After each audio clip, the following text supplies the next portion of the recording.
This is the city of Absalom, the city at the center of the world. Absalom is celebrating the Radiant Festival, a 3-month festival of epic proportions held once every 100 years. The celebration attracts all types: tourists, performers, merchants, inventors, as well as unsavory types, petty thieves, gangs, cults, and criminal enterprises. That's where we come in. We protect and serve. We are the Agents of Edgewatch. Hey everyone, welcome to Roll for Combat, Agents of Edgewatch. I'm your GM and host, Stephen Glicker, and in this week's episode, our PCs continue the exploration of the most dangerous zoo on planet Galarian. So this might be new to some of you because the first 3 episodes I had no intro, but it turns out a lot of people missed my intros and wrote me and asked if I can continue doing them, because not only do I talk about the episode, but I give you a little bit of background of what I was doing when I created it, or how I changed it, or any number of things that you can't get any other way. So I'm back, and I will be doing, I guess, little intros for every single show going forward. So for those of you new to Roll for Combat, and this is your first podcast, welcome. I, of course, am Stephen Glicker. I am the GM, creator, and owner of Roll for Combat. And before each show, I do a little intro. Well, I will talk about, things that either are going to happen in this show or happened in the past, or if you even have questions, I'll answer them. And these usually go on for about 8 to 10 minutes. So if you just want to jump right into the show, just fast forward 8 to 10 minutes, and you can skip over all of these if you don't want to hear this. Otherwise, I'm just going to give you a real quick background on this podcast and why we're doing Agents of Edgewatch. So one of the main reasons is that I read the adventure and I thought this is one of the greatest stories I have ever read in an adventure path, period. And I think you're all going to really like it.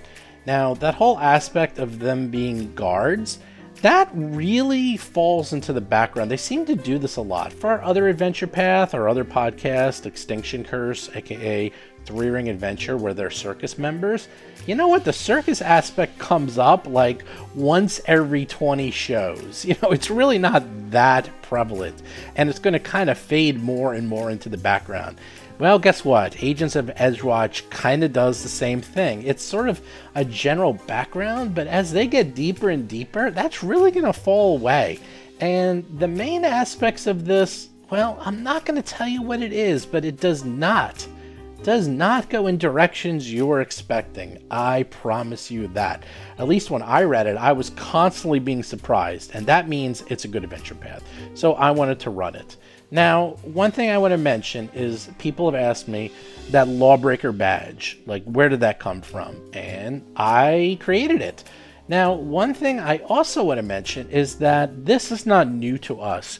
We have tried many, many times to run adventures inside Pathfinder and Dungeons & Dragons where they are, quote, truly good guys, not adventurers.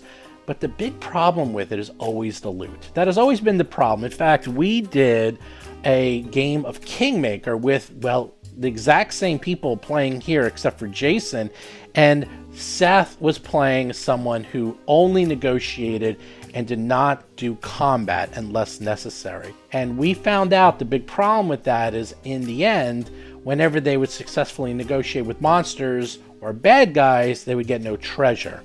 And that really turned out to be a big problem. So over the years, we've had a lot of trial and error, and I think this is also the main reason why I decided to do this adventure path. I think we finally nailed it. So what I've done to change up this adventure to make it work is, the first thing is I have the Lawbreaker badge, which really steers them in the right direction. That helps out a lot. They don't have to worry about figuring out what the right thing to do is. I can just tell them.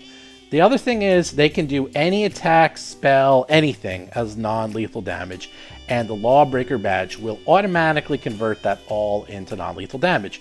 That is another big thing, because you just can't be, a guard going around just killing people left and right. That would break the, illusion. So that's the second thing.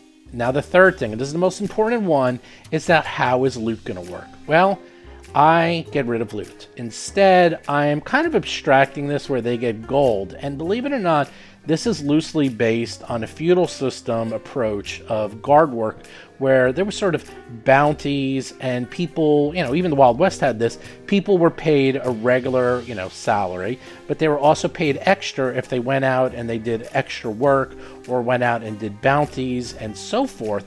So I won't get into all the details, but let's just say the method that I'm using is actually, might not be very familiar to anyone today, but it's actually pretty common, and it was used back in medieval times, back in the Wild West, I believe even in Roman times and Greek times, they used a very similar system. So it was, giving people incentive to do their job, and I'm kind of doing the same thing. And what I do is, if they're supposed to get, for example, if they're supposed to get a +1 rune, instead of giving them the +1 weapon rune, I give them 35 gold pieces. So that's why the gold pieces are so high in this adventure path.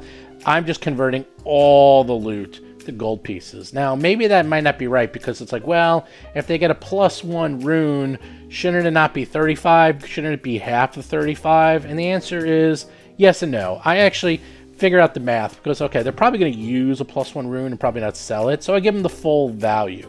But if they're going to get like a weapon or something they're probably not going to use, then I'll give them half the value. So I'm kind of doing a little loosey-goosey with the gold here, but it's more than enough, and I'm being very generous, because there's one thing you need a lot of, and that's gold. The other thing is, the people who wrote this adventure path, they seem to have put a huge amount of gold in this book. The next book, there's not quite as much gold. They seem to give the PCs a huge amount of loot and gold in levels 1 through 4, as opposed to other adventure paths where they really are pretty stingy at levels 1 through 4 and only start giving out good loot later. They seem to front load it this time. They gave them way too much loot, which I think they're kind of compensating for the difficulty of Pathfinder 2nd Edition. And I'm like all for that. That sounds great to me. So again, there they go. They have all the loot in the world. They got a ton of gold. And the best thing is, they are in the city of Absalom. And Absalom is like being in, Manhattan. You can just find anything you want anytime. And that really makes interesting adventuring, because they can be in the middle of a dungeon, half dead, then leave the dungeon, run to the local CVS, get a whole bunch of healing potions and scrolls, run back to the dungeon 5 minutes later, and then heal up, and they continue, the dungeon delve. And I have no problem with that, because, one of the big advantages of being in a city is that you have access to equipment and magic items galore. In fact, that's the exact opposite of the Circus podcast, where they're in the middle of absolutely nowhere, and they have to craft every single thing they need. If it's not level 1 in common, they can't find it. Here, they're in Absalom, and they can find, you need a +3 greatsword with Vorpal on it, and Holy, and Godstrike. Yeah, sure, we got 5 of those. Well, what color do you want it in? It's Absalom. So they're going to take advantage of that. And then one final thing I want to mention is that I've played with these guys for almost 30 years now, weekly D&D, Pathfinder type games. I know them really, really well. And one thing they like to do is they usually don't use healers. And they will get, in the old days, they would get a wand of healing and then just spam the crap out of that thing. But you can't do that anymore, so they're going to just get a gargantuan amount of healing potions. They're going to get like 30, 40 of them and just drink them up. So all that gold they're getting is going right back into the party just to survive. And this is a hard adventure. I warned them it's really hard. Look at this. They're level 1. They fought a cockatrice. They fought an owlbear. They're fighting really tough things. That's level 1. Level 1 cockatrice, that's pretty tough. But a level 1 owlbear, are you kidding me? Now, it was a weakened owlbear. I'll tell you that. So it actually wasn't a full owlbear. But still, a weakened owlbear, if it hits you, it can kill you. And if it crits you, you can be permanently dead. And we do all of our rolls out in the open. There's no secret rolls, well, except for those that are secret. So when I do my attacks, whatever they see is what happens. So if I crit you and you die, you die. And why am I mentioning this? Well, let's just say this comes up later. I don't know about this episode, but it does come up later where I roll not 1, not 2, but 3 crits in a row. And yeah, let's just say I might have to be buying some new artwork. Anyhow, let's get to this week's show notes. So for those of you new to Roll for Combat, once again, welcome. A few things you might want to check out. First of all, check out the Discord channel. Just go to discord.rollforcombat.com. If you go there, you can play games. We're actually one of the largest, if not the largest, online Discord channel for Pathfinder and Starfinder Society games. We have over 350 plus tables. There's new ones starting almost every single week. So if you want to play by Discord, which is a lot of fun, you can go to discord.rollforcombat. You can either play or be a GM. And if you post a lot and get to level 10, you get a free t-shirt. So check that out. In addition, if you want to check out the Patreon, you can just go to patreon.rollforcombat.com and you can both listen to the shows early at $5, or for $10, you can watch us live, because we record both our shows, the circus show and this one, once a week, every week. You can see us actually play, you can see what we look like, you can see the game table, you can listen to us talk about movies for half an hour before we even start playing. You can hear us talk about fantasy football and how our teams suck, all that sort of stuff, because we usually BS for anywhere from half an hour to an hour before we even start playing the game. So if you become a $10 patron, you can join us. For those who want to know, we usually record the circus show on Sundays at 8 p.m. Eastern and Agents of Edgewatch on Monday, also at 8 p.m. Eastern, and it usually goes to about 11. And you will actually be ahead of everyone because we record these shows every week, and usually we get 2 podcasts out of each recording. So if you do the math there, we are much further along than what you're listening to. What are we up to, episode 4? We're probably up to episode like 12 or so on the live show, and it's getting pretty crazy. So yeah, and we'll catch you up too. If you're new, you can ask us questions during the show. We talk to you, chat with you, so definitely check it out. Also, if you're not checking out the Roll for Combat website, do check it out. Just go to rollforcombat.com, where we have articles such as reviews that Jason does of all the hardcover books that Paizo puts out. But most importantly, he puts out a weekly column recapping all of our shows. He does the Bird's Eye View, which is, well, because he's playing a Tengu, he will be doing a recap of every single episode of Agents of Edgewatch.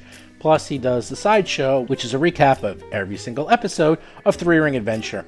And those are actually really good, because if you want to jump into Three Ring Adventure and you're like, I don't want to listen to 30 episodes, that's fine. Just read Jason's column, maybe take you an hour. You'll read episodes 1 through 30. You're all caught up, and then you can jump right into the show. And he does a really good job of recapping each episode. Plus, he gives you an idea of what he was thinking and what the players were thinking. So make sure you check that out. But with that, let's get to this week's exciting episode.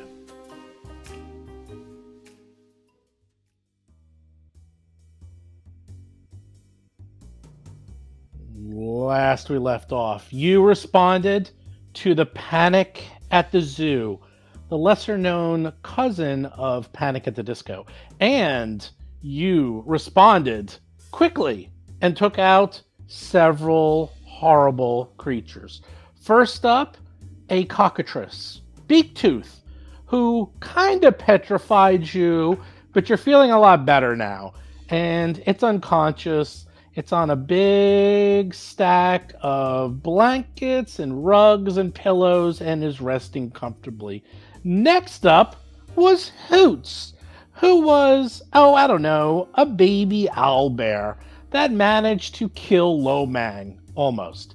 And now you're figuring out what to do as, let's see, Dougie is damaged, Basil is damaged, Gomez is fine, and Lomang is on the ground, half dead. You have Hoots unconscious in this produce store, and you have the proprietor yelling at you, trying to figure out what are you going to do, because now there's a 2-ton owlbear sleeping in the middle of her store. You go. What do you mean sleeping? Oh, subdued, right? John Stats is playing Cadet Dougie McDougal, a human something. We knocked it out.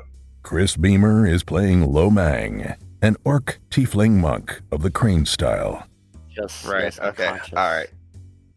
I am going to the pharmacy to get NyQuil. Seth Lipton is playing Gomez, a goblin elementalist sorcerer. I'm going. We need to get healing potions. So I'm going to run away and try to find healing potions. So one of the nice things, unlike any other adventure, where we always have to go through, I don't know if you can find it here, I don't know if you can find that magic item here. You're in Absalom. You're in the largest city in the world, and you're trying to find low-level healing items. Guess what? You can go down the street.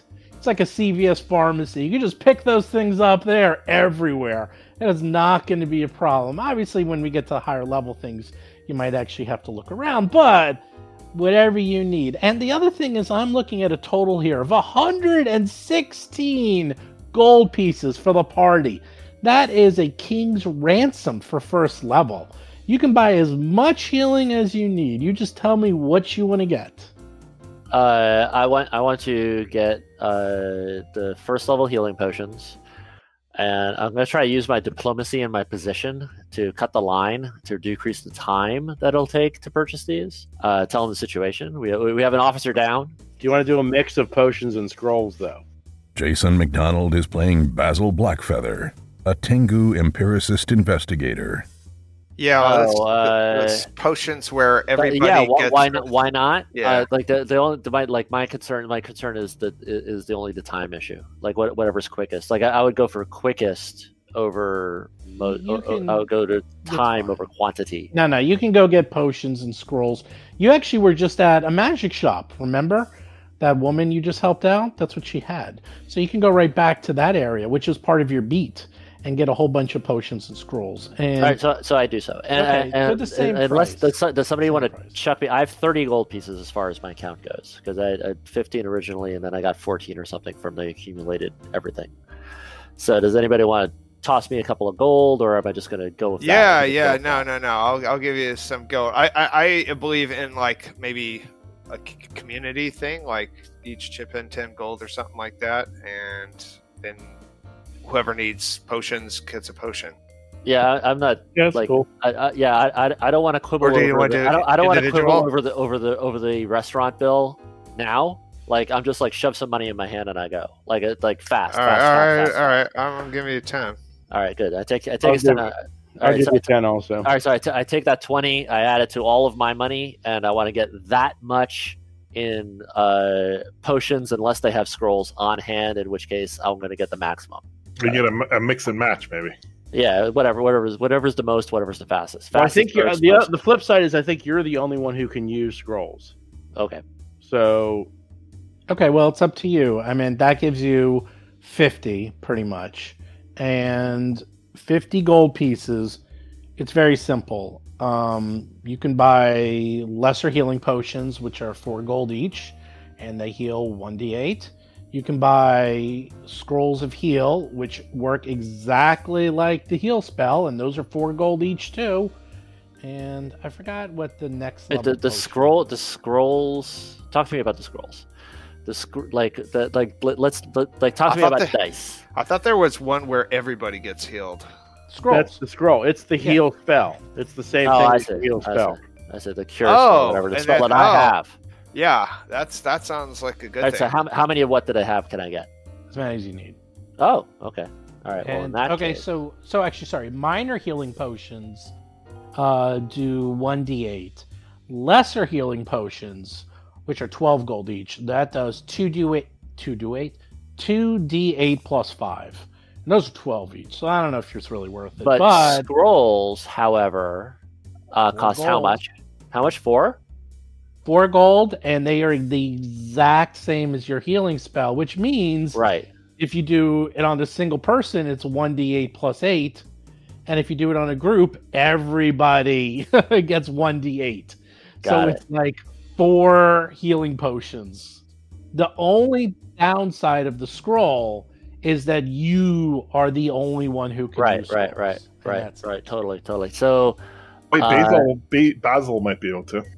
No, not at the moment. There are feats you can use to like trick magic items and stuff, but I don't think that's I have that not right much now. of a downside, though. It'll always be good, at least for one person, but it will take because you're always out of spells anyway. 5 potions, 5 scrolls. Yeah, there you go. There you go. Is 10 is 40, and it gives 40. It gives me 10 gold pieces left. Yes. And that's enough. That's enough. And that's we'll enough. We'll find healing too. And I pocket the 10. Okay. It's 5 scrolls, 5 potions. If you want my druthers, I'll give you a real quick opinion, is that the scrolls are really good for out of combat, and obviously if there's like undead you want to deal with, the scrolls are fantastic because then you have time to heal, and the potions are good for emergencies. Right. I mean, that's pretty much, and the game almost assumes that you completely heal up between encounters. It really does, because things hit so hard and you take so much damage that if you go in even just a little bit down, you will probably drop, because you can easily drop by getting hit twice.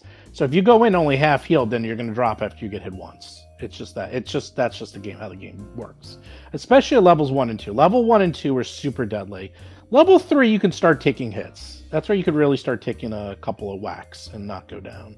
But so what I think the ultimate breakdown is, like, I come back, I got 5 and 5. Everybody gets 1 potion. I have 5 scrolls. I use 1 scroll immediately to get him up. Okay. And then who's injured? Somebody drink the spare potion, so everybody will end up with a potion and we'll have 4 scrolls.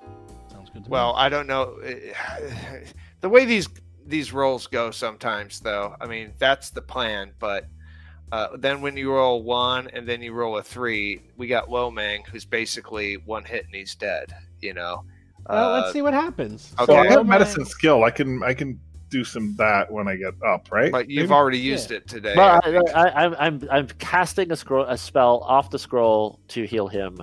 Okay. Should I just roll that? Yeah. Just Roll just I will 1d8. get everyone else too, right? Because other people. Roll have to. 1d8. Scrolls Or are you way can better. just hit your Well, heal if button. I do it, but if I understand how the scroll works, I use it in the 2 action variety, which Correct. gives you 8 points plus the die. If you're doing it to just Lomang. Exactly. Oh, I see. You can That's use. cool. That's why it's so powerful. The scrolls are way That's better really than good. potions. Oh yeah.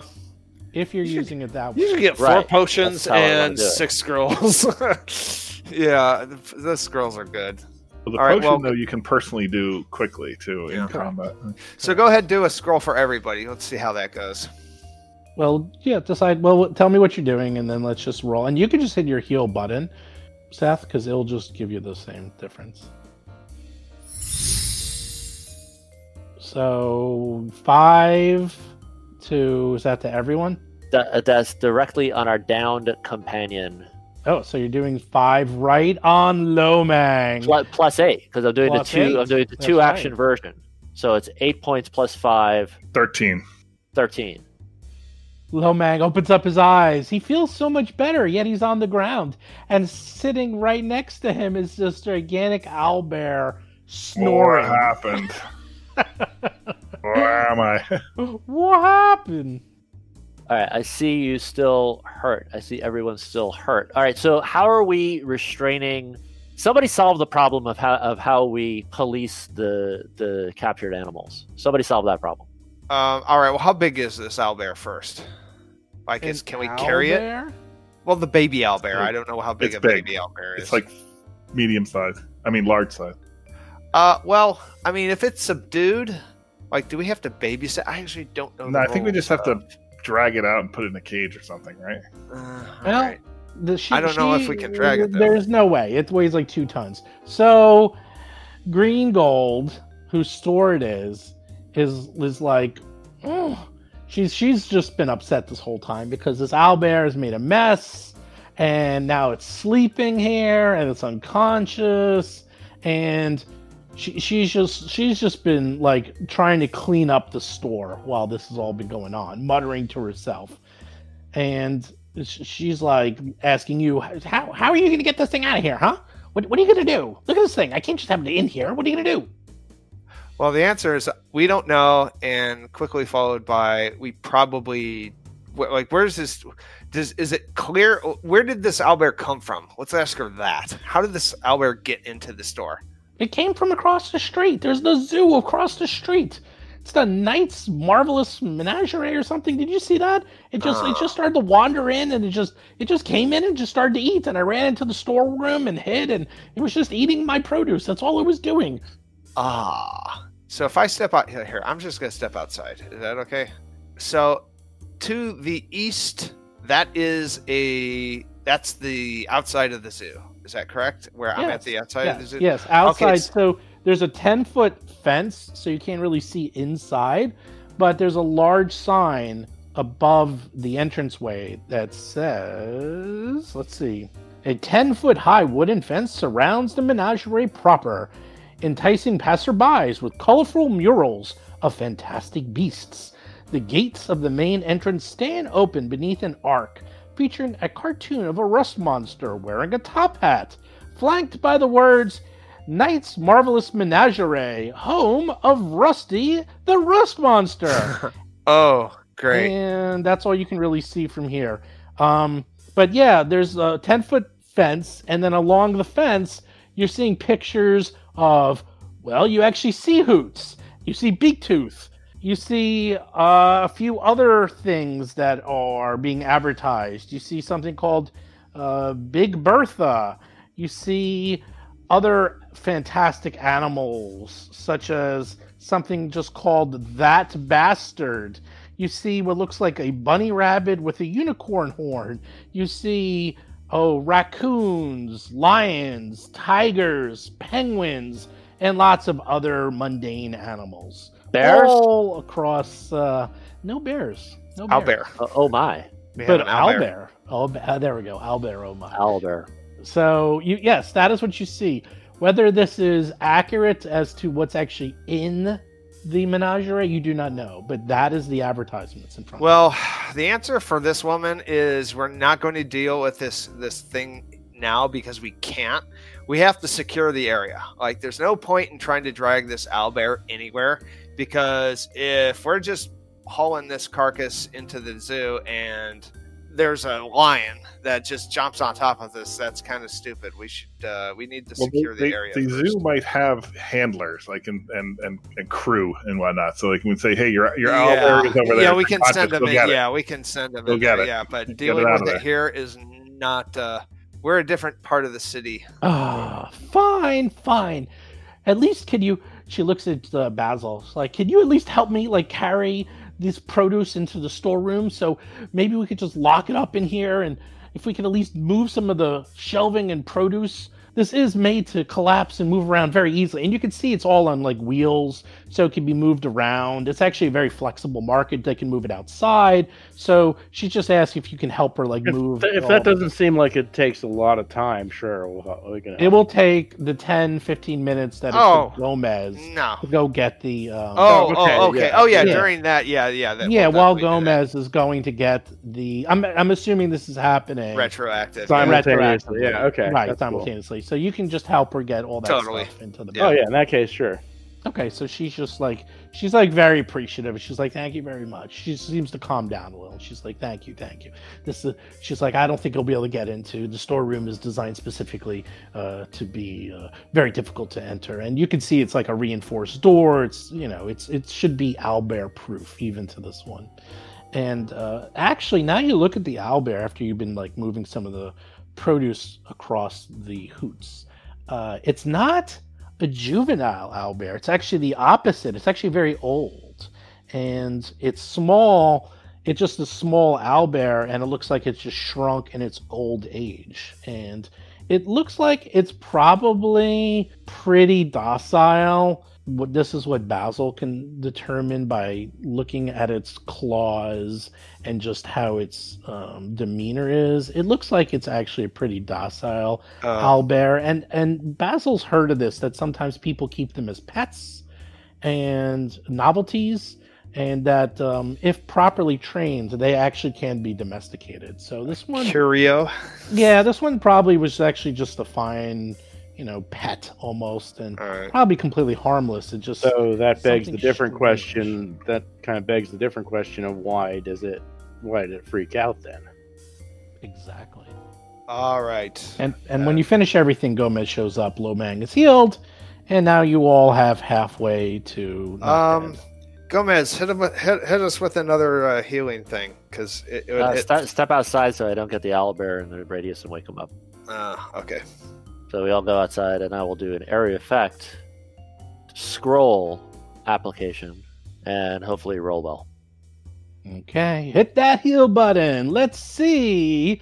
A magic 1. Dun, dun, dun, dun, dun. Oh, a 7. Holy moly. Yikes. Oh, that's good. Good job. That's really good. 7. Wow. Including the owlbear. No, I'm kidding. Okay, everyone heal up 7 points. Now, don't forget, you also have your Lawbreaker badges, which allow you to do lay on hands, but one person, Lomang, already did it for today. And by the way, I will take off your wounding 1. So that being the case, Lomang, you now possess, and make note of this, 2 potions of healing, and all the rest of us have 1 potion of healing to make 5 total, which are the ones that I purchased. Right. Okay, and you have 3 scrolls left. Correct. Okay, you finish this all up, and from the store to the northwest, you hear fighting of some sort, but it sounds more like some large man banging on something metallic, saying, "Get out of here, Scott! Scott, you beast!" Uh-oh. I'm going to investigate, guys. Yeah, I'm going to. Let's go. We'll run up there. Shouting and the sounds of clanging and breaking emerge from the open-air entrance of a blacksmith shop, bearing the sign reading, Pavari's Ironworks. Inside, a large man wearing a turban and a leather blacksmith's apron is flailing with a broom at a 5-foot-long lobster-like monster, shouting, "Out! Out! You feather-faced bastard!" And you see all around the shop, rusted weapons and armor everywhere. Uh-oh. He looks up at you and says, "The watch is here! Quick! Help me get this lobster creature out! Out, I tell you!" Unhand Ray Donovan. Roll for combat! Okay, so there's actually a tent surrounding this, so you don't see right into it, like Lomang, Basil, and Gomez. Dougie, you sort of poked in, and you're the one who saw this, so you first.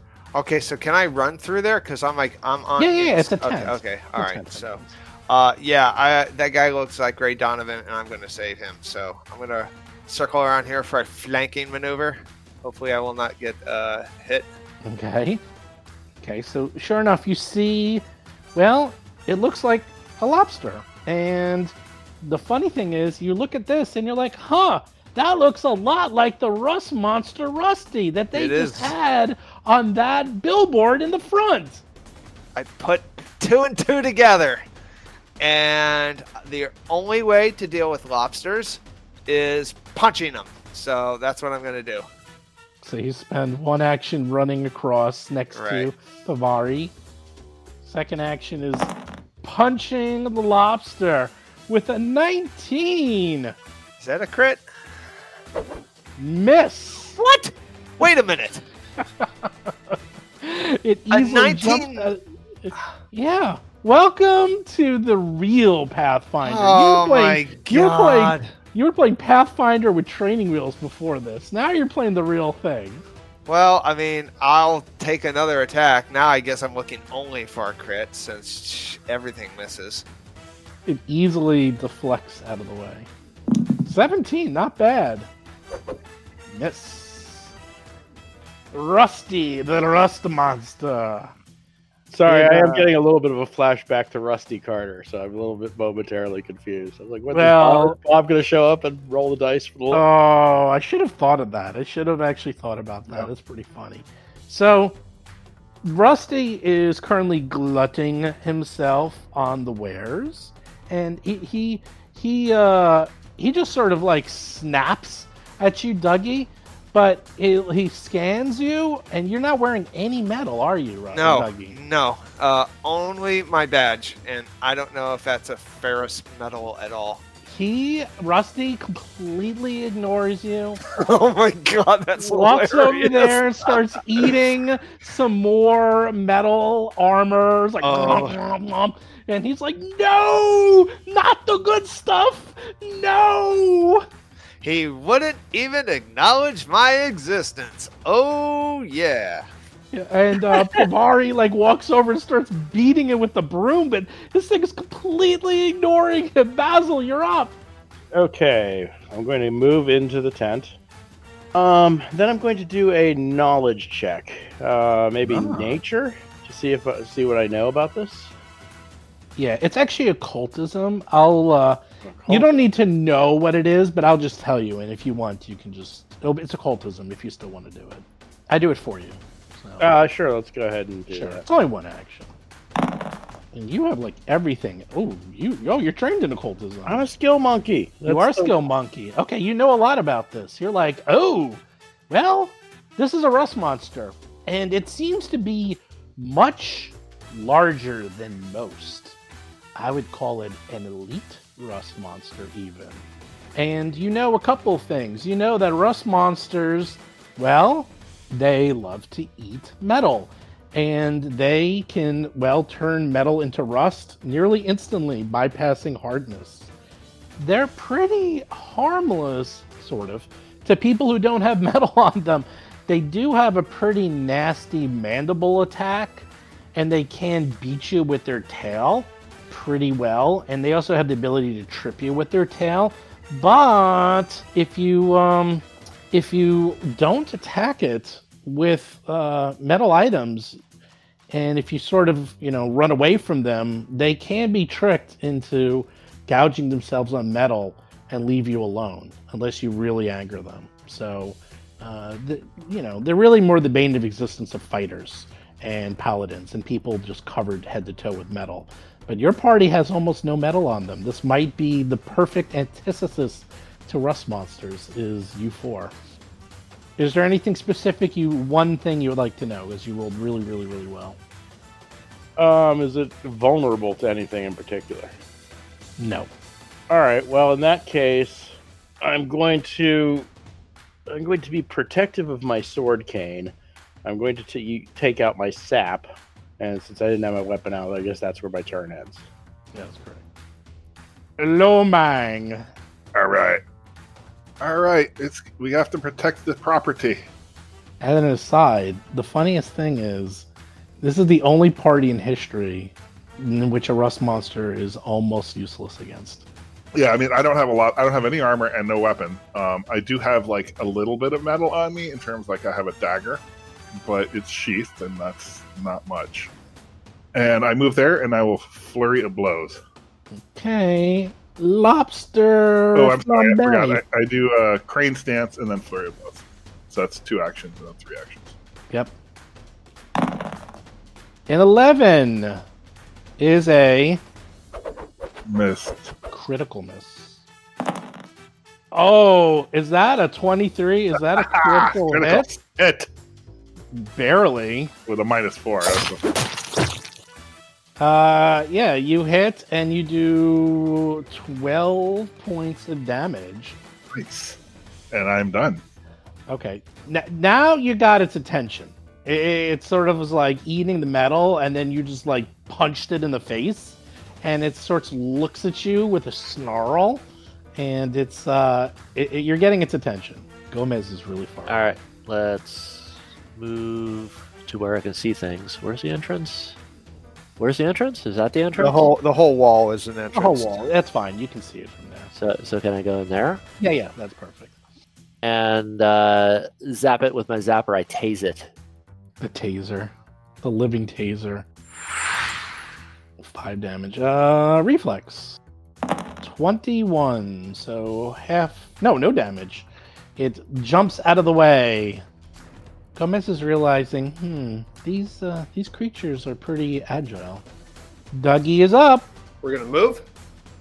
Flanking Rusty, the Rust monster. Putting in the flanking bonus. Okay, 15. It's a Misses. miss. I know. You gonna do another attack? Yeah, I submitted another attack. Jeez. Holy Critically Wow. miss. Wow. You're I've done. rolled so low. Rusty, the Rust monster, seeing that it's surrounded, seeing that Lomang beat it. It doesn't smell any metal on you, but it doesn't like what you did, so it's just gonna try to just gonna hit you with its tail. Just gonna like whack you. AC 19. 18 just misses you. Wow, nice.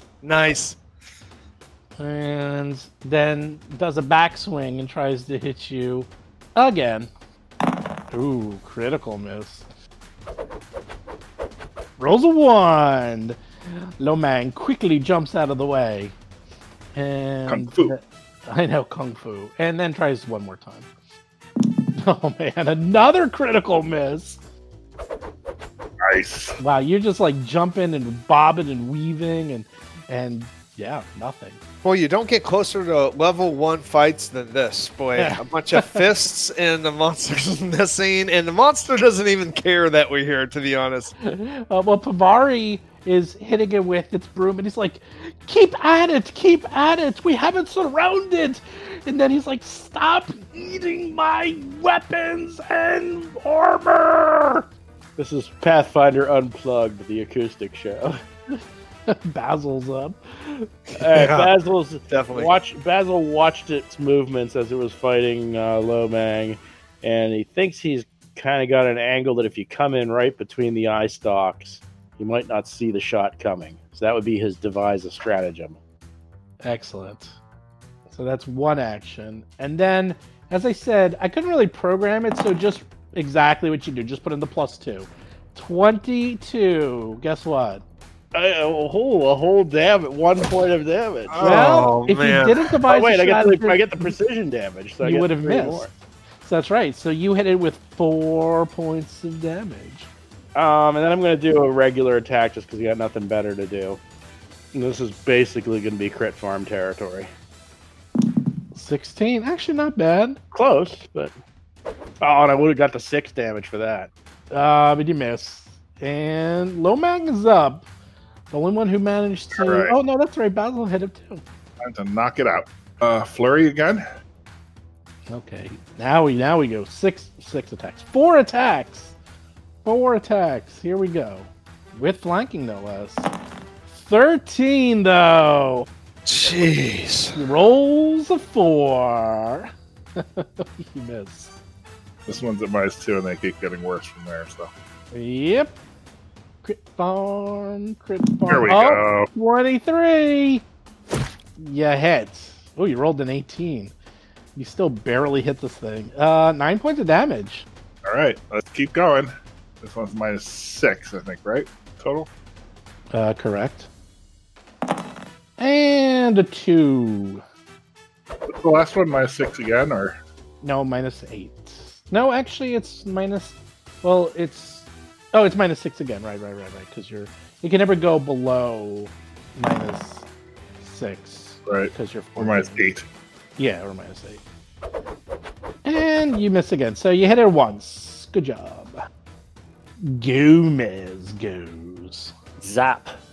Zap. That's all he can do. Reflex save.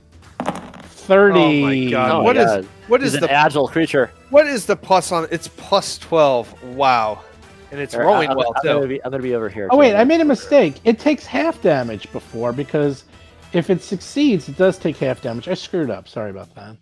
How much damage did you do before? It was 5. So whatever half of 5 is 2. So you did 2. Sorry about that. 30, however, is a critical success, and it takes 0 damage. And then you're moving away, I see. Yeah, moving over there. Dougie, as you move over there, you get covered with rust dust because this floor is just covered in rusted weapons and gear. It's just everywhere you go. Dougie's up. All right, I'm gonna whop him one.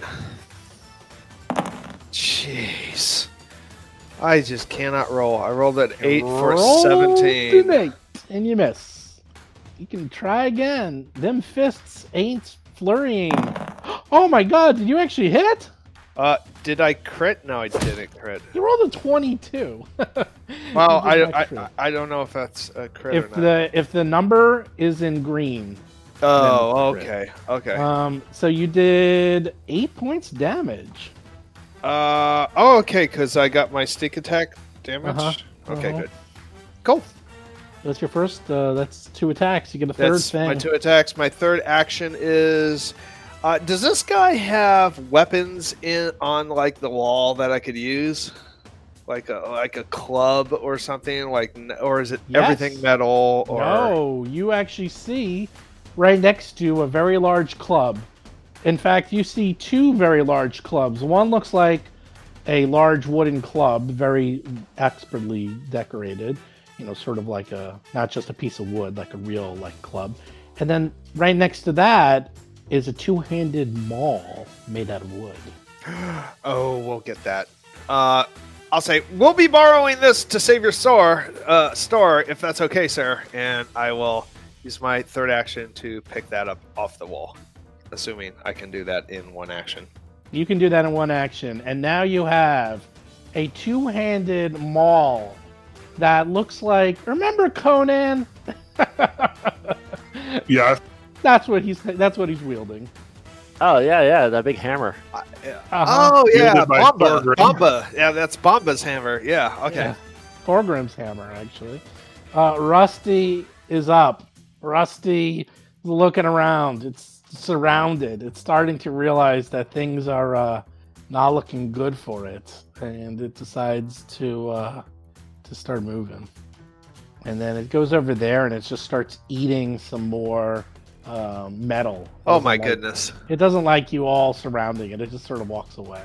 and Pavari starts chasing after it. And I was trying to push it out of the store. He's like, get it out! Get out, beast! It's shooing it out, but he's not nearly strong enough. This thing is really, really tough. Basil, you're up. And it's sort of just, again, kind of ignoring you and just eating the metal wares. By the way, you see its top hat on the floor to the southwest of you, sort of laying on the ground. That could be my top hat. All right, well, I'm going to step up, and I'm going to try to devise stratagem again, think about my attack a little bit, and I'll attack again. Okay. Using the sap. What a sap. Oh my god! 6 points of damage! And I'll go with 1 more attack. No, that's it. Oh, right. Sorry, you're right. Move, devise, attack. Yeah. Attack. Lomang is up. Looks like Basil's out damaging you with his little sap. That's all I'm going to say about that. All right, so I see a spot, and let's smack it. Aww. Just trying to eat. No flanking, though. No flanking. 21. There we go. Knock it out. 10 points of damage. Still going? Still going. You hit it pretty hard, though. It's like knock the sword that it was eating out of its mouth. Under arrest, rust monster. Under arrest? How do you put a rust monster under arrest? That misses. Let's try again, might as well. Yeah, 1 more. Flurry of blows. And then 1 more attack. 14, just a regular miss. Gomez, off in the corner, covered with rust dust.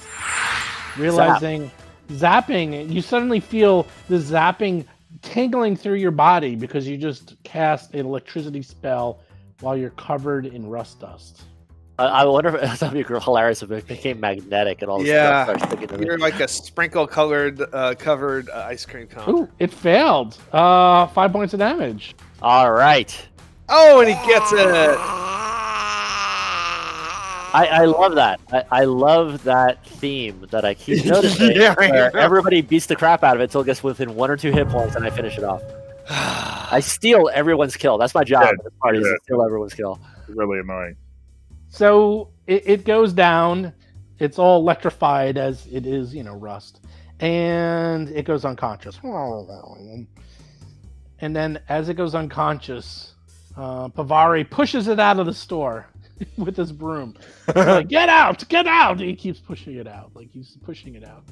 He comes in, he's looking around, and he's just like, oh, my store! And everywhere you see is just everything is destroyed or in disrepair, as this thing was just feasting on the blacksmith store for quite some time. What do you do? We have to find the next monster. Yeah, you may want to file a complaint. Right. Yeah.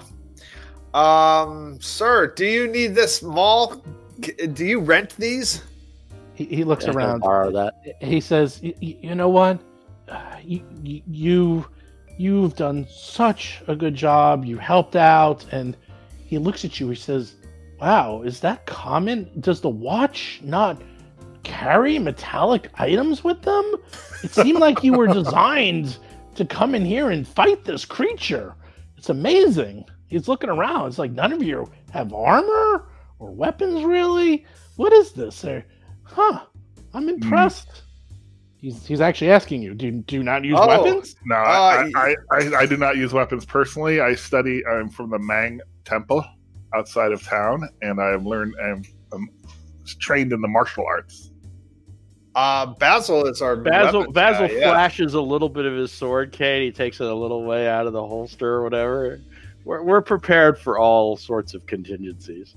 Yes, as officers of the law, we are experts in non-lethal combat. Right. And my personal code is to never take a weapon that I don't earn. And that's, I haven't earned any weapons yet. I'll tell you what, you've done such a good service to me, and you've probably helped out with saving my inventory, because I couldn't do anything to that thing. It was probably going to just keep gorging until there wasn't a single thing left. And he starts taking things out of drawers, and obviously there's still some items left that were hidden in cabinets and drawers that the monster didn't get to. And he says, I'll tell you what, if you want to come back, I'll make weapons for you. Any metal weapons or armor you might desire for free. Up to 50 gold pieces for all of you. Wow! Holy and on top of that, I'll work on your heraldry. If there's any engravings you want on it or symbols, you let me know. I'll make it really nice for you. And if you want that maul, and he's looking you over, Dougie, and he says, "Oh yeah, you could have that maul. The maul's made out of wood. It's one of the few things, and it's so big and heavy, not too many people can handle it. But it looks like you can. And there's the club. You can take that club too." And he looks at you up and down, and he goes, "Hold on, I actually got something that I think that will fit you." And he sort of goes through his drawers, and he takes something out, and he holds it up against Dougie. And it's obviously very large, and he's like, "Yes, this will work well. Yes, I have this chainmail that I made for another patron, but he never came to pick it up, and it looks like it's about the same shape and size as you, and I think it'll fit you nicely." And you can see this thing is what do they call them, muumuus? Well, anyhow, it's a very large chainmail, more than enough for Dougie's girth, shall we say, if you want it, that is. I remind our parties that there are other monsters probably doing damage to other stores right now. We got to get moving. Well, I'm going to take this chainmail, though, because I can definitely use chainmail. That's a good thing to have. Okay, you put it on, and it fits you like a glove.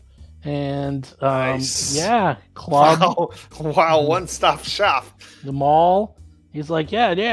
It's like if you come back later, I'll engrave it for you if you want. I'll make it all pretty and nice. But yeah, for now, it looks like Definitely. something you can use. Well, So- let's check out this north area to make sure that there's nothing lurking around the corners here, because I don't want to like just do a partial sweep. I'm going to go up here and see it. Is this Is the actual clear? zoo right across the street?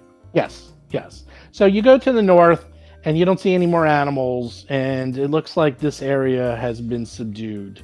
And from what you can tell, this is pretty much the, it looks like the entrance is kind of far down. I mean, it's like 100 feet to the southeast. So, they were wandering around. It looks like Hoots was eating produce. Rusty was, eating metal. And Cockatrice was just eating people. So you took care of those. Well, I'm gonna say, like, I'm gonna go try and find an official from the zoo itself and have them corral these things, and I'll be right back.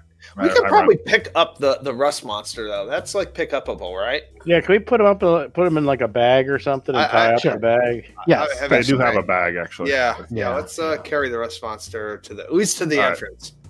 Over here, is that where that is? Yes. We are Rust Monster Patrol. We specialize in rust monster extermination. Rust Monster be gone. So Dougie has an AC. Now you have an AC of 19. This maul is good. It does 1 to 12 damage. Yeah, it does insane damage. Okay. So, yes, you walk through the main gate, and in front of you is the menagerie.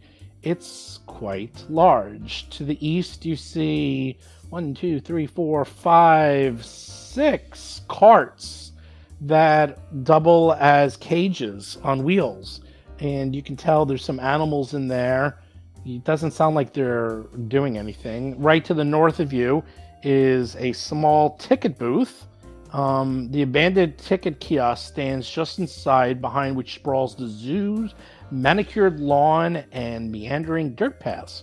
To the northeast, a windowless wooden building with 2 distinct wings defines the far sides of the menagerie's grounds, while a wide variety of wagons fills the south end. And you see a few smaller structures stand to the north. And in addition to the northeast, you see a large pool with some, let's see. There's a large pool. There's some benches where people can sit down and admire the pool. And there is a penguin standing on top of a large rock. And there's something else in the water. You can't quite tell what. To the north of you, approximately 25, 30 feet, you hear weird sounds, almost like laughing. Uh-oh. I take out my crossbow and I load it. Okay, you got your crossbow loaded. Can, I'm gonna if get my sword. I'm gonna get my sword cane ready. Can I look into the ticket booth? I assume that's what this is. Can I Yep. lean in and see if there's any monsters behind the Inside? booth or people hiding?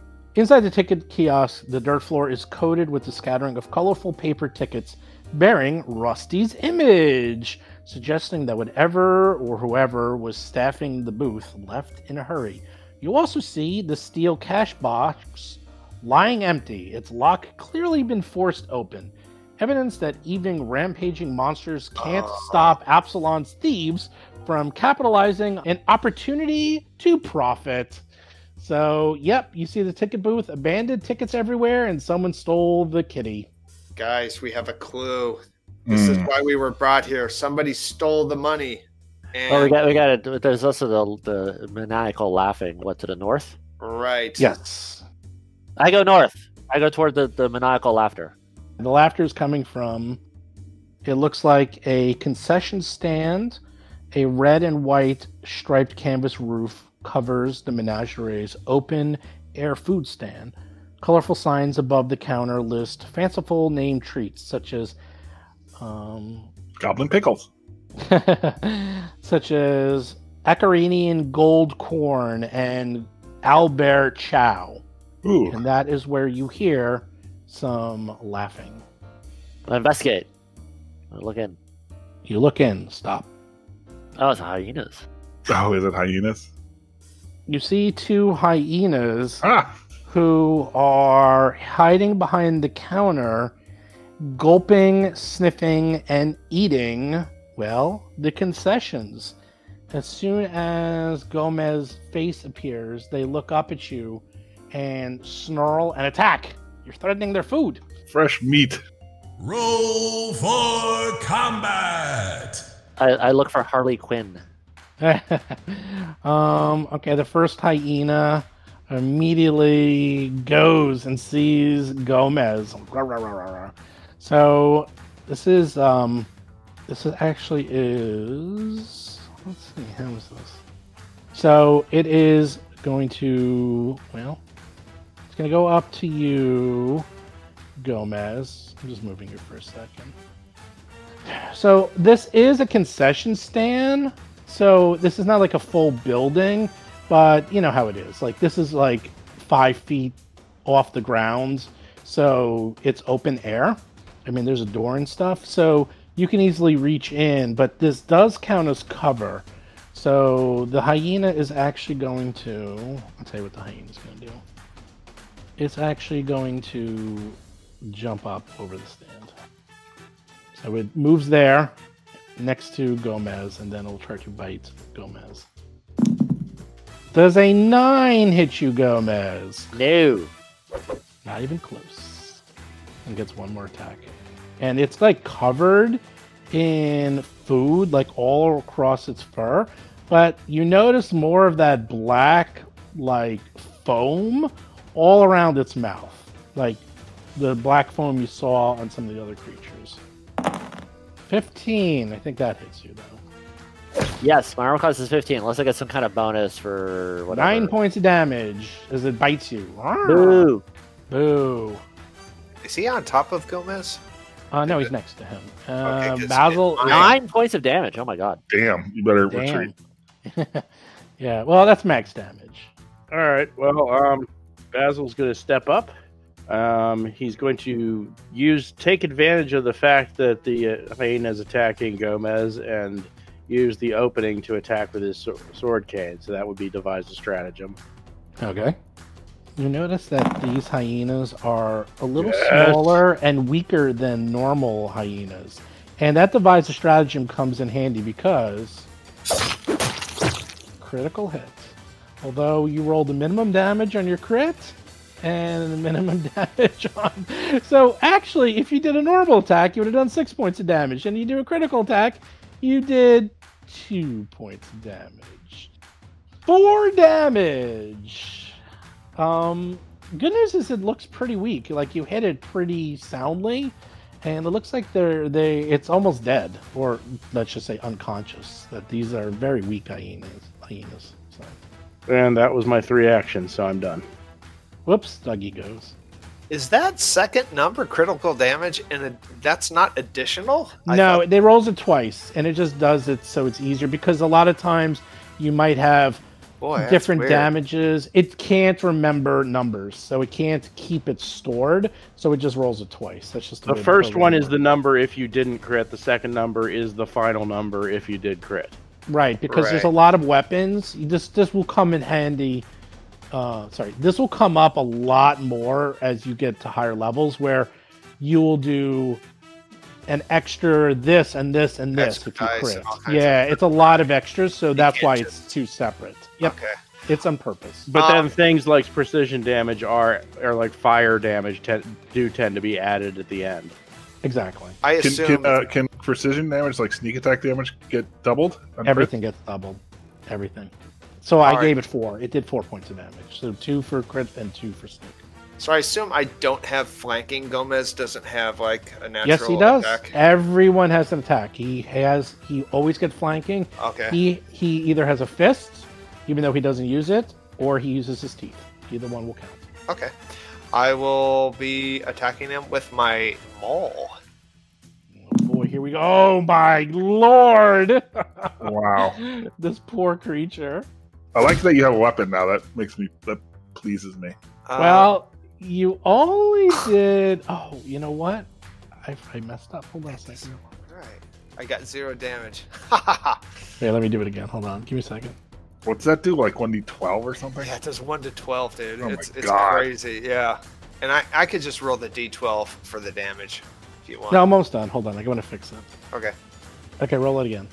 Uh, Oh, it's gonna work. Just press the button. Oh my God!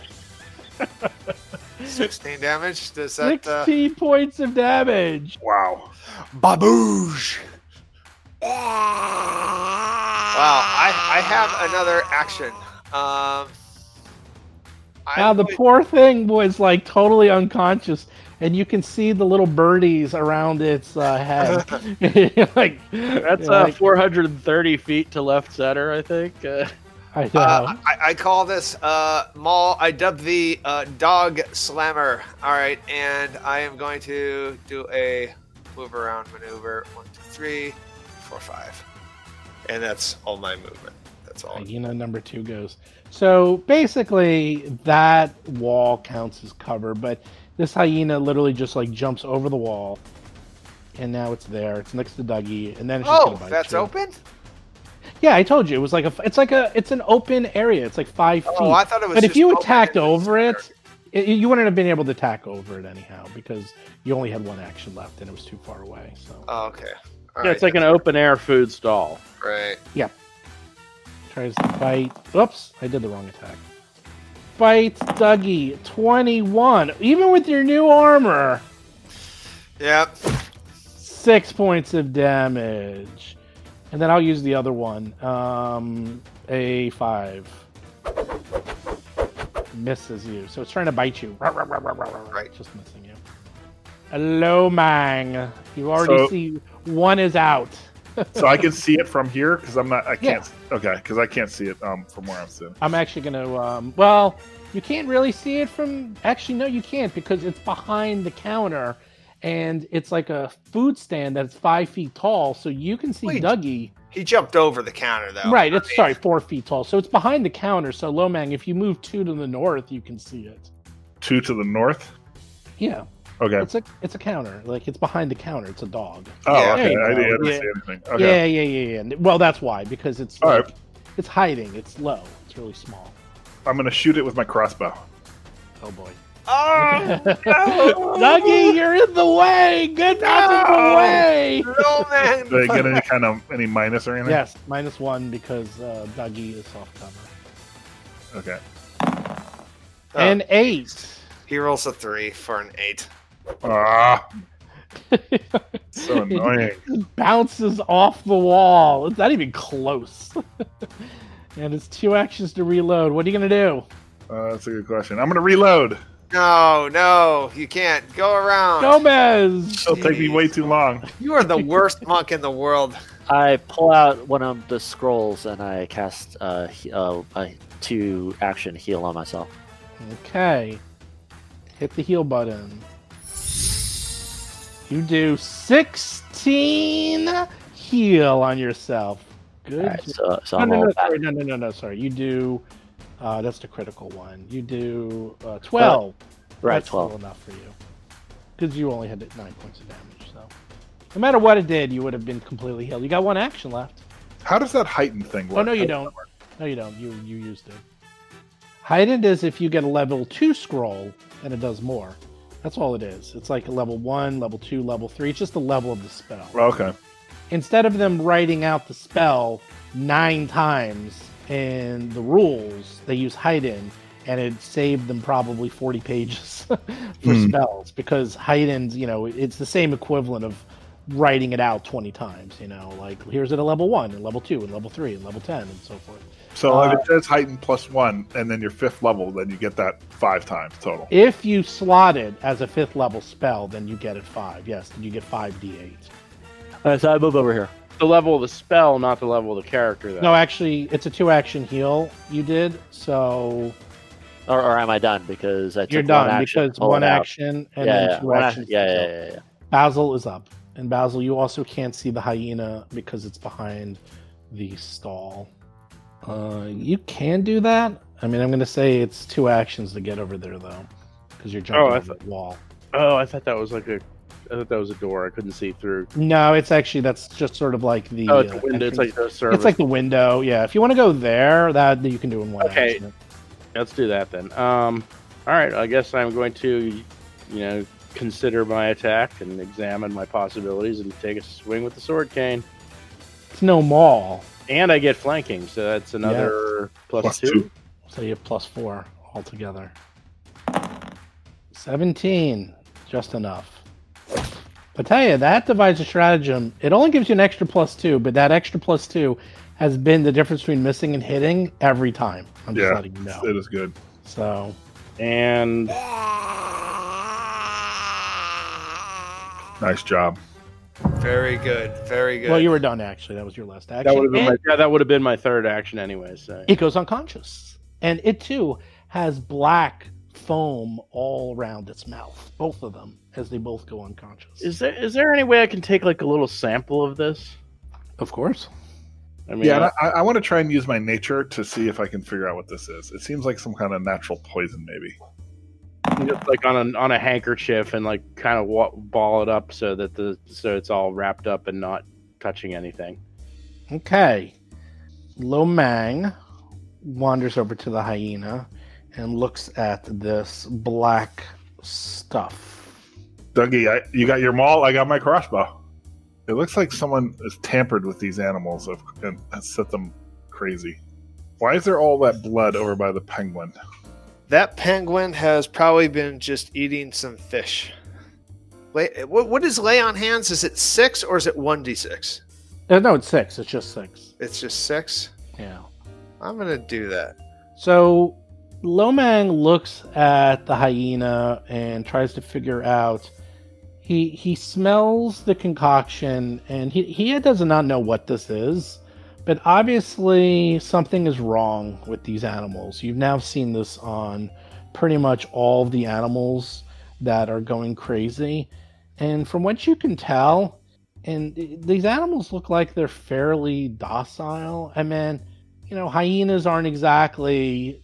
They're not exactly, the most docile of creatures. But these actually were fairly small and weak hyenas. So you could tell that these were not like, big killer hyenas. The owlbear was old and looked domesticated. Big Tooth, actually was a cockatrice, but, as long as you kept it in a cage, it should be fine.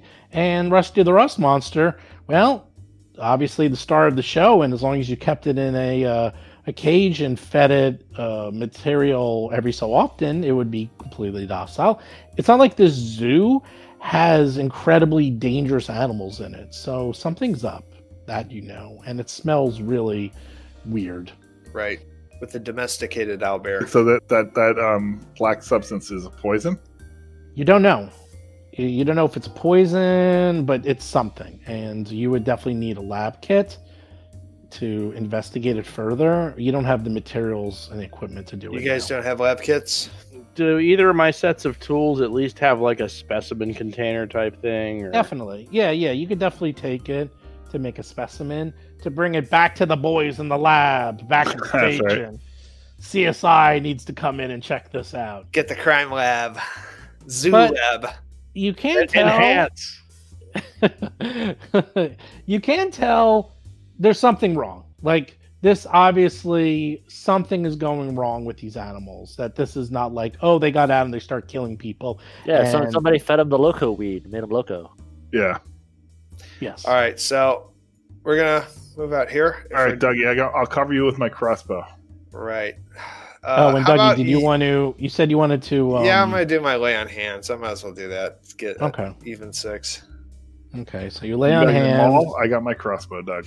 Get in there. I'm not going. Your crossbow is useless. It doesn't do a lot of damage. Your flurry of blows is way better. Crossbow does 1d10. Yeah, but you've never hit with it. I hit once. All right.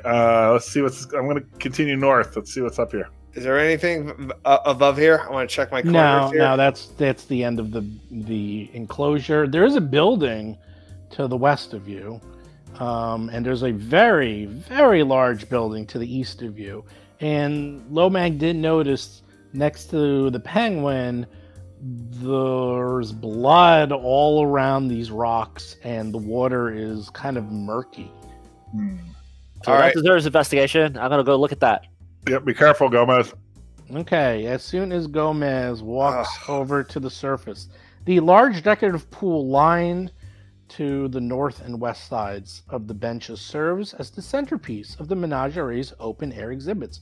Rocks painted white are meant to resemble icebergs and stud the artificial pond.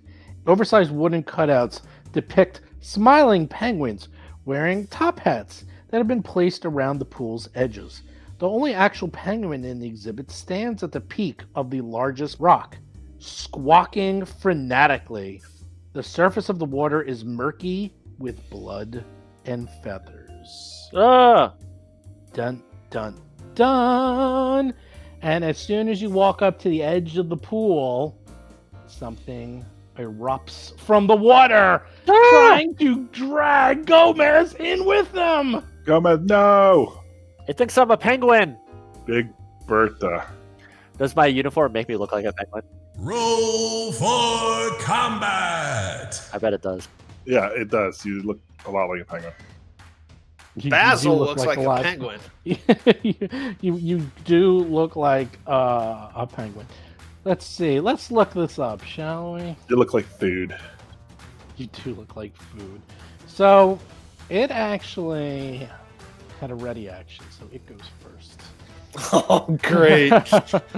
Yes, and its ready action is coil. A giant viper uses its action to coil itself, increasing its reach with its fangs to 10 feet.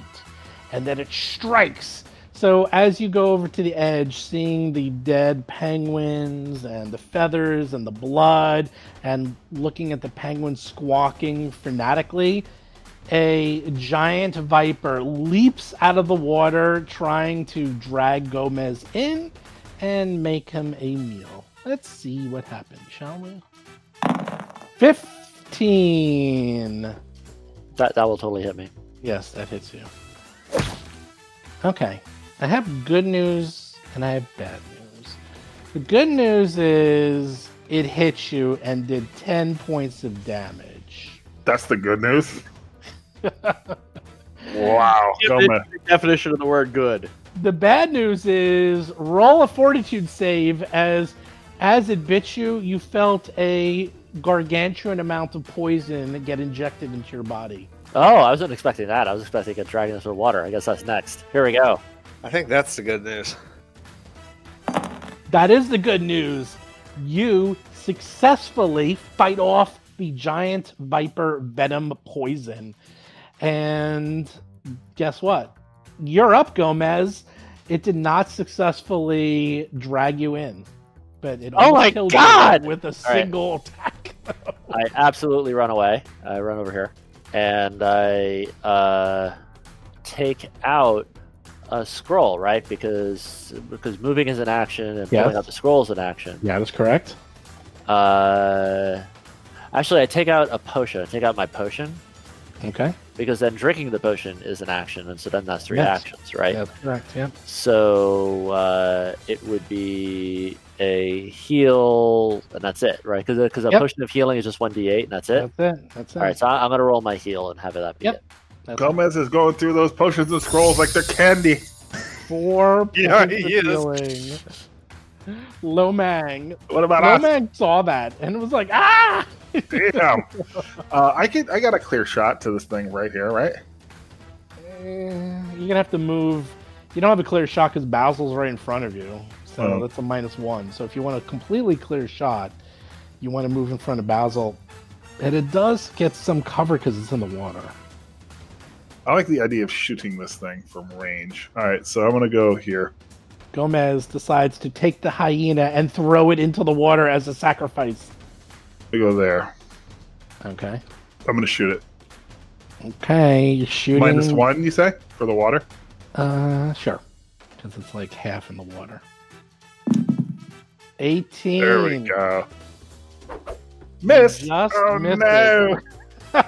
because you just missed it because it's in the water, and you're like, damn, freaking refraction. Got one more action. All right, I'm going to enter crane stance. Basil, you see this. What do you do? I am going to step a little bit closer and I'm going to cast my electric arc against it. Ooh. Who knew Basil was so Versatile. Is that Versatile. melee and Yeah. stuff? Well, And, don't and just it's in do the it. water, so there should be some bonuses. Yes, the bonus is that it made it, and it takes 1 point of damage. 1 point of damage. Jeez, are you serious? I tickled it a little bit. Dougie's up. Oh my god. Oh, I can't even reach it. Okay, so now I'm here. I now know that I can't even reach the thing. This is ridiculous. You can walk into the water and I'm then try not to doing hit that. it. That's stupid. That's stupid. Well, you could. Oh, it's only God. stupid if you think it's stupid. Thinking it doesn't make it stupid. You know what? I'm gonna use all my movement, and I'll just go over here. I'll wave at Big Bertha. Big Bertha. You get a better look at Big Bertha. Its fangs are frightening sight, with injection tubes as long as daggers. You realize this thing is not fooling around. Can I ready an action? Yes, but it takes 2 actions to ready an action. And you can only ready an action that takes 1 action. So you can only ready something that only takes a single action to do. But you already went. So it coils itself back up and hides under the water so you can only see the tip of its eyes. That's a target. It is a target. Gomez is up. Oh, brother. All right, I am going to... You know what I'm going to do? I'm going to use the lay on hands ability of my thingy and heal myself that way. Okay, that's 1 action. That's 6 points you get back. All right, so that is that. So that'll get me... Oh, so that'll get me to full. Good. That's perfect.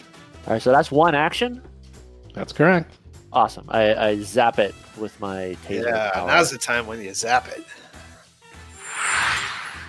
That penguin is like freaking out, by the way. It's like going crazy. The penguin is obviously controlling. I feel your terror, Penguin. I was with you there. I'm with you in the trenches against this thing.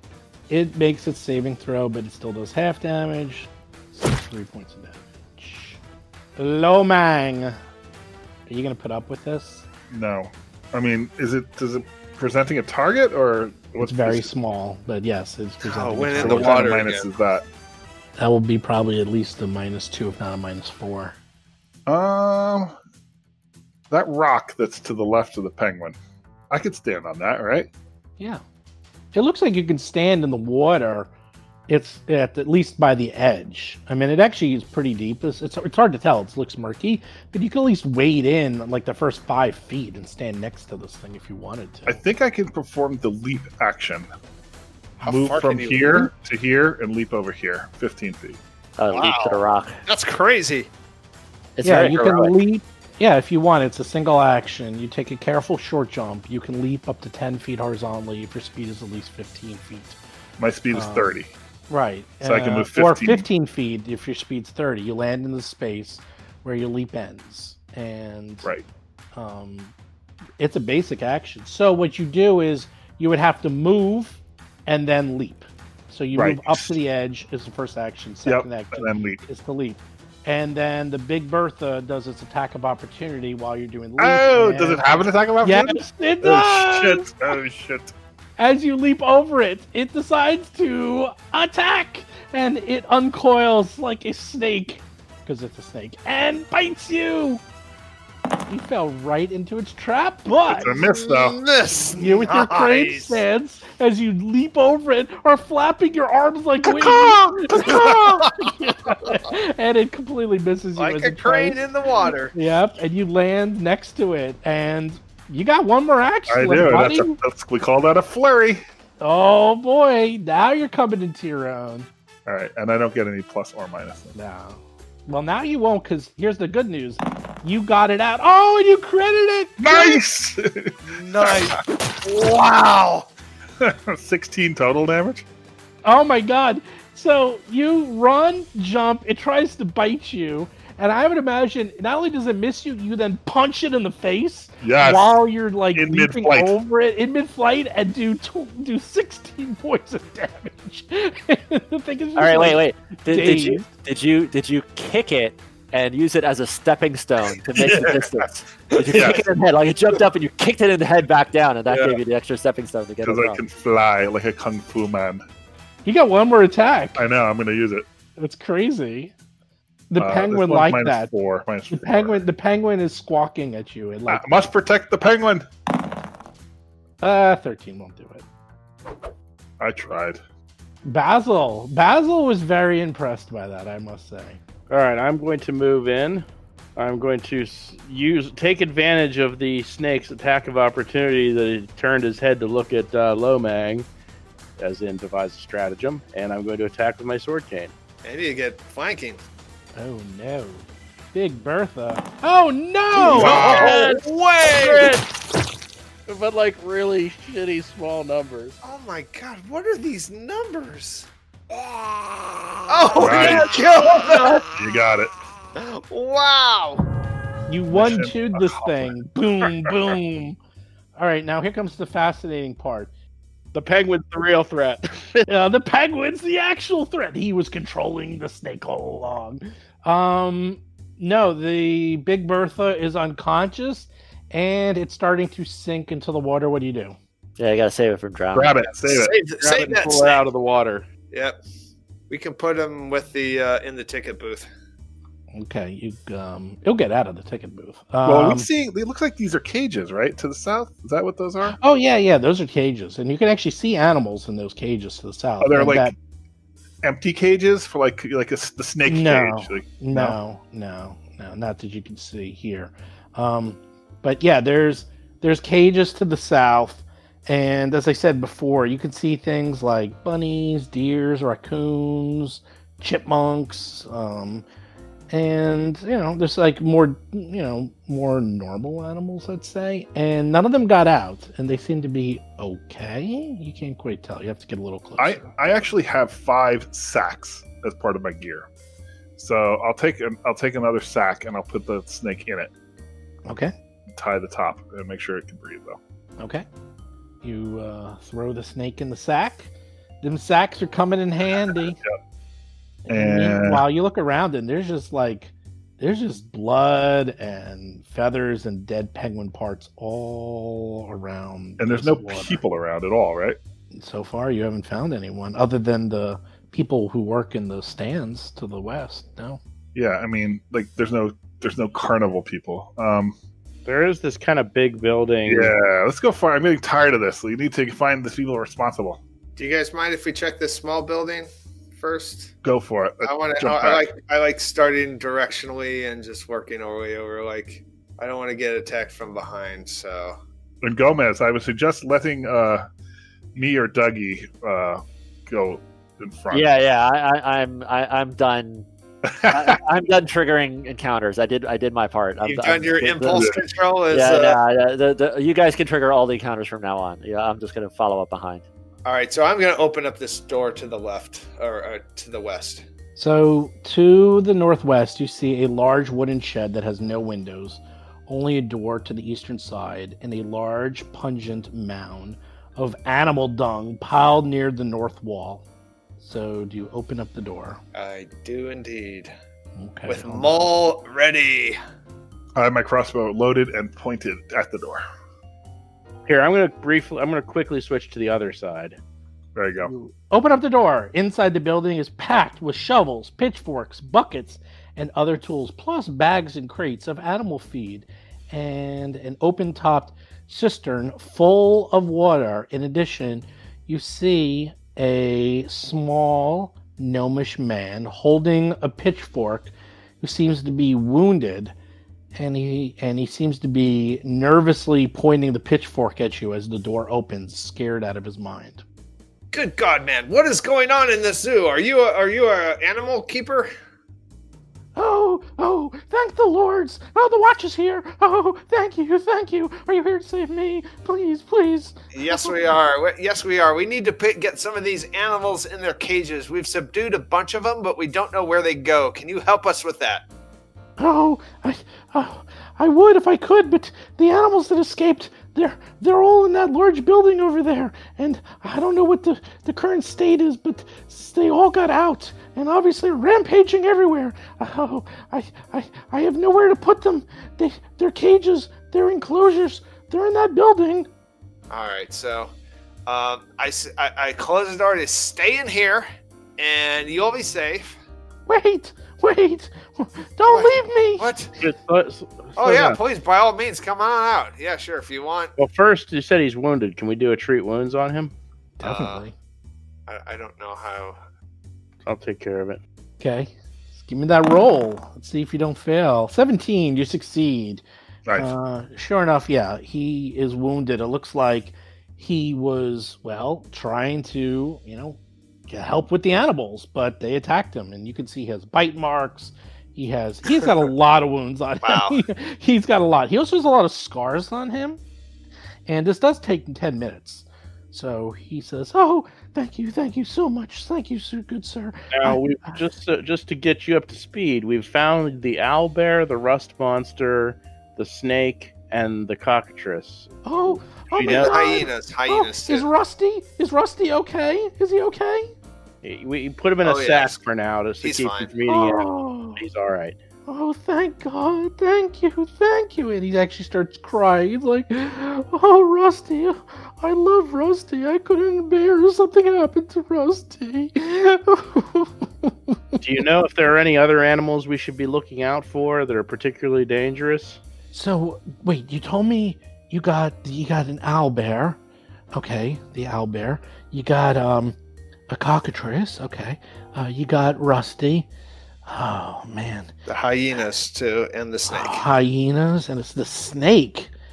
Oh, no. That sounds really bad. Yeah, it sounds like all the creatures from the South Hall and the North Hall escaped. I'm not sure. Oh, I know what happened. I bet you if Rusty got out, Rusty just must have chewed through all the bars and everything. Everything. Well, they're all in there drooling must have like gotten black. out. They're foaming at the mouth with black stuff. Black Like- stuff? Yeah, did Basil show him the? I show him the little specimen bottle I have with the black stuff. He looks at the black stuff and he's like, "What is this? Where'd you find this? I don't know what this is." It's been on the mouths of several of the creatures. Huh. I don't know what this is. Has there been any sort of change or disruption of their food sources, or getting them from a new place or anything? Or is there anybody new working here? No. Or did you see but anybody suspicious around the cages? Now you mention it. The animals that all became unusually aggressive were the ones I gave water to. He looks over to the cistern holding the animal's water supply, and he says, "Oh no, maybe someone poisoned the water? Because those are the I only gave water to the animals in the hall. I didn't give any in the cages to the south, so I guess they're okay. Thank God, the cage carts. But yeah, it's all starting to make sense. I don't know. Anyone could have gotten in here. I mean, it's just a service shed. It's not super secure, and it's covered with feces all of the time. It's not exactly the most enticing place. It could have been anyone. Any visitor could have come in here." Where were you, sir, the night of Eridor 2735? At 100 hours. I'm the zookeeper. I love these animals. I've been here my whole life. I would never do anything to hurt them. What are you saying? I would never. It's part of our investigation. All right, so I would like to check the water. To the cistern? Yeah, like who has access to the cistern? Is this Anyone. usually under. So lock it could and key? even have been a guest. Yes, anyone. A guest could have come in here. As I said, this has never happened before. It's not like people are coming in here and stealing animal food. It's, I'd like to examine the water and maybe do a nature check on it to see if anything looks up, if it smells weird. Or... Yes. you know what? I know what. This is the owner's fault. I tell you, if he didn't run off for a blanket rodeo and never come back, we wouldn't have been stretched so thin right now, and maybe none of this would have happened. It's Wait. his fault. It's his. I tell you, What's I've a been doing blanket everything rodeo? I can to hold this place together. This is horrible. This is ridiculous. Wait, he ran off to the rodeo? What? The owner, Mr. Knight, Archibald Knight, he was having this affair with the veterinarian, Minera Frum, and they ran off. Who knows? Everyone knows that they've been having an affair. They ran off a couple of days ago, haven't come back. They've been just, gallivanting around, probably having a great time in the fair, and I've been having to hold down the fort. I'm literally in charge of this place without them. And who is this woman, this from girl? Where is she from? She's the veterinarian. The veterinarian. Here. And Yeah, she works here normally. Yes. How many days ago did you say they left? I don't know. Maybe a week? It's been a long time now I think about it. That seems like too long. Does the water seem weird? You look at the water and yeah, definitely something is wrong with that water. You can definitely smell the same pungent smell from that black goo. It's kind of coming from the water. And you can tell there's something off with this water. Tainted, it's poisoned. All right, Basil, don't drink that. can you make a test on this water? I don't have book learning for this. There's nothing to prepare a cadet for tainted water. Definitely was poison. I could determine that, but that's about all. Is that maybe occultism? Sure. Probably Actually, nature. no, it's nature. it's either nature or medicine. Oh, And I'd do the roll for you. So you look at it and you concur with Lomang. You don't know if it was poison. You actually think it's something more sophisticated than poison, because it doesn't look like the animals are actually poisoned. It's not like they're damaged. It looks like they've become incredibly aggressive, and you think this is way more subtle and way more sophisticated, and this is not an accident. Obviously something was being done. What you don't know. Something only a veterinarian would know. Very suspicious. I think we have a clue. This is a second clue, guys. I'm going to pursue a lead on the vet just in case. Dun dun dun. Okay, what does that do? It gives me a +1 on any sort of a whole bunch of different like perception checks and like sense motives related to the subject of my lead. We can put a tail on her. Minera Frum is the name of the veterinarian, and Remy goes on to explain that it's been sort of an open secret that Mr. Knight and Miss Frum were having an illicit affair. That everybody knew that, and Mr. Knight has been saying he's going to divorce his wife for quite some time now. Where's the wife? Oh, the wife?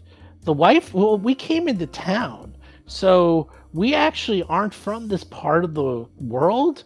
We're actually from Escadar, so we just came in just for the festival. So we just set this up here. Normally we're in Escadar, and we work with the circus. So she's back home, because we're just going to be here for 3 months. So she's not in the city at all. She's in No. And Does no one's does joined. Mira have like a room here somewhere? Minera, Or- yes. Her wagon's way to the southeast. It's not the furthest wagon to the southeast. It's the second furthest wagon from the southeast. So, Alright. And I'm sorry, did we take care of all the business of all the animals that need to be subdued are subdued? Well, we still got the one big building to go. oh no, let me. Yeah, we let me got to go get through clear it. out the big So, building first. Did you find a bunny rabbit with a big unicorn horn? No. Oh, that's the Amira. You don't want to get killed by that thing, because if you get killed by it, you immediately become petrified and die right away. So be really careful around that thing. Did you see any flash beetles or any beetles? No. of any No No beetles. bugs. Oh, okay. Cockatrice, owlbear, the hyenas, big birda, and what's the other one? Hyenas, Monster. big bird, a rust monster. Rust Rust monster. monster. Okay. What about oh no, you didn't come across a gargantuan slug monster, did you? No. No, No. that doesn't sound good. Oh, yeah, the bastard, we call him. Oh, great. Yeah, that's in Anchorvac. Yeah, those are like horse-sized burrowing monsters that spit acid. They're really, really nasty. That sounds And horrible. Yeah, that's why we call him the bastard, because everyone hates him. Even I don't get along with him. Well, it sounds like you got most of them, but those 3 are still loose. Did you find any other staff? Is there anyone else around? We have not found any other staff. Where would they be?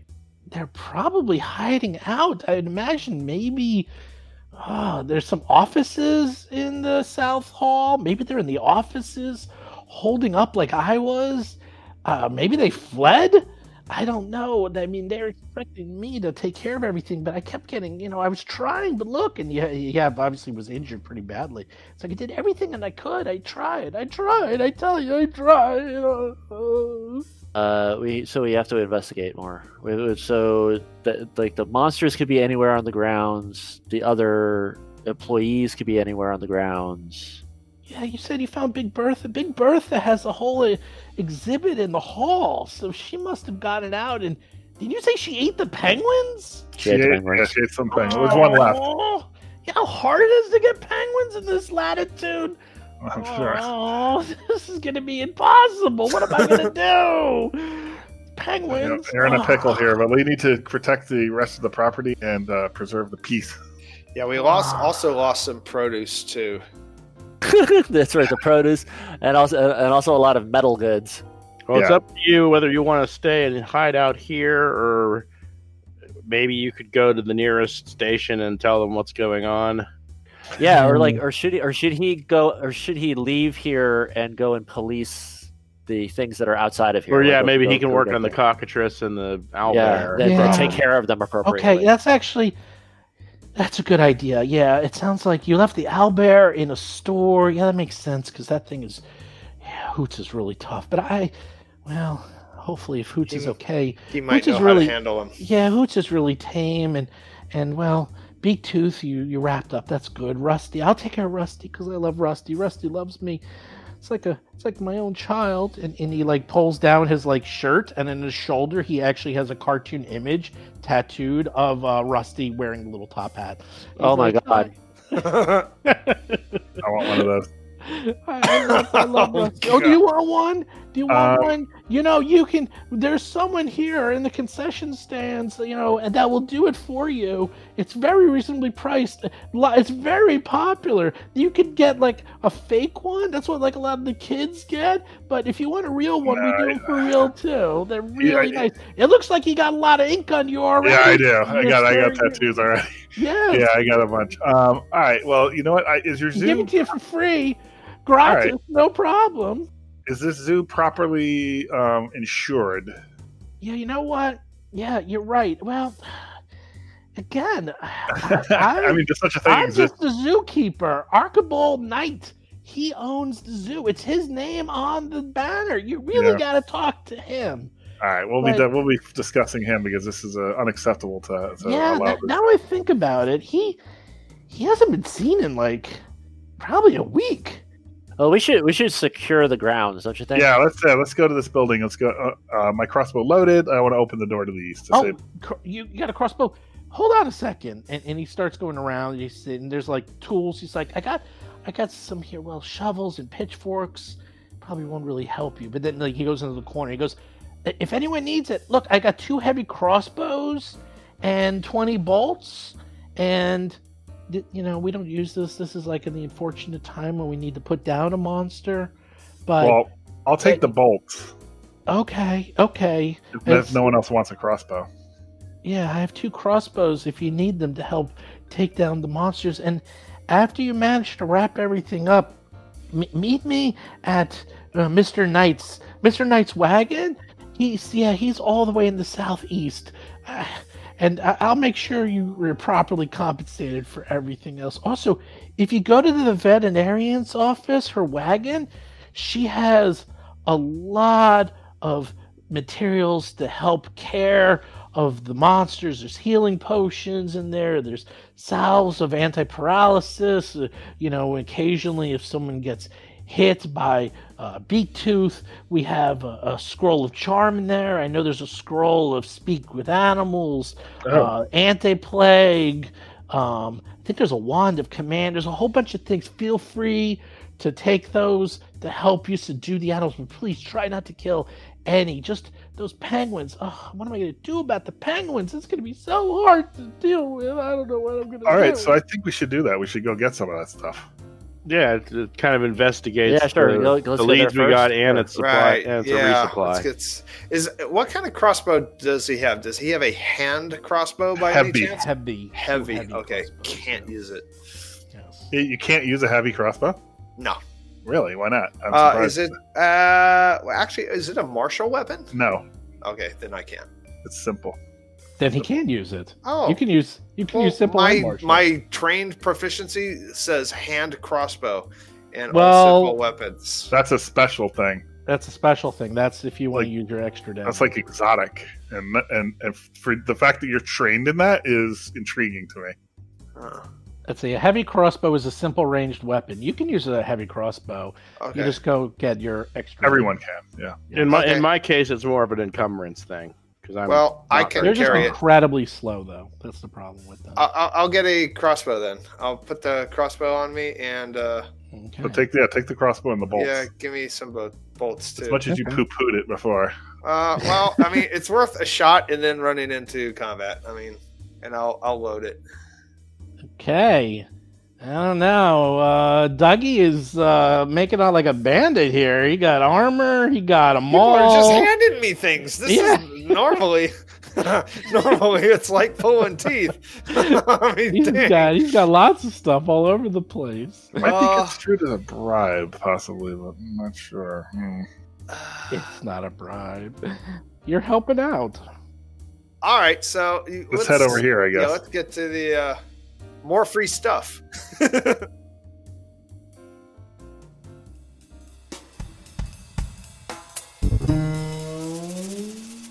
You've been listening to Roll for Combat, Agents of Edgewatch. If you have a question or comment for the show, please visit us at rollforcombat.com. You can also find us and play various games on our Discord channel at discord.rollforcombat.com.